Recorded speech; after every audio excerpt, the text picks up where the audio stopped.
Hey yo, what up? This is Blow That. He was coming at you with another movie review, classic movie review. Like on this video, I'm gonna talk about the 2009 movie called Daybreakers.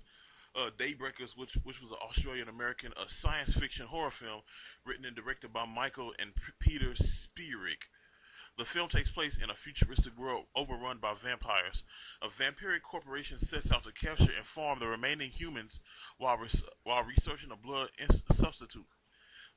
Lead vampire hematologist Edward Dalton, played by Ethan Hawke, work is interrupted by human survivors led by former vampire Elvis, played by Willem Dafoe, who has a cure that can save the human species.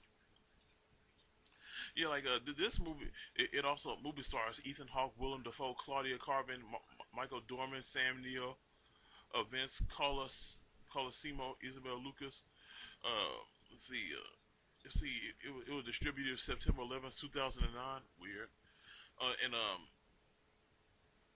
it had a budget of 20 million, box office 51.14 million. It received mixed reviews from critics, but like it's slowly becoming a cult classic or a cult favorite. Like the way they presented this movie is like it was a world full. I don't know how they like. Apparently, it was an outbreak or something, and it caused the entire a huge population of the world to become into hold on. It said it is 2019. It's almost 2019 now. It said a plague has transformed most of the world's population into vampires. The human population has plummeted, and the need for blood becomes desperate. Yeah, if you're a vampire, you need blood to survive. And it said vampires deprived of blood for long durations degenerate into subsiders, psychotic bat-like creatures with no memories of who they were and whose only thought is craving for blood.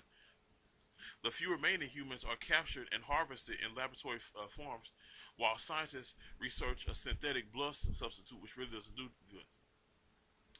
And what I liked about this movie is how these weren't like the typical vampires. Of course, they were vampires, but they looked like you and me. Only difference is they had the spooky yellow eyes, the vampire fangs, and like they was sipping through sippy cups or Starbucks latte type cups. uh, they were just sipping blood through their stuff. They wasn't going around sucking the necks out of people. And like the way they presented this movie is in that modern, that up to date modern style, and of course it was filmed in this blue, like it's like for some reason every time they make vampire movies they always got to shoot it in some blue filter. And hold up, but besides that, like it had this one scene that involved Ethan Hawke, like when he came across some humans, and he and like they him and this former vampire named Elvis had coerced him to go try the cure, and like after a few tests he was cured. He became a human, and they found out and like when they developed a cure through their bloodline, they was able to pass on that cure through the bite of their attackers. Like when a vampire bit them on the neck, they end up they transformed into humans. It's like so like therefore they throughout that painful procedure, it caused them to become living, breathing, walking cures. But like I would have liked it if they make this movie.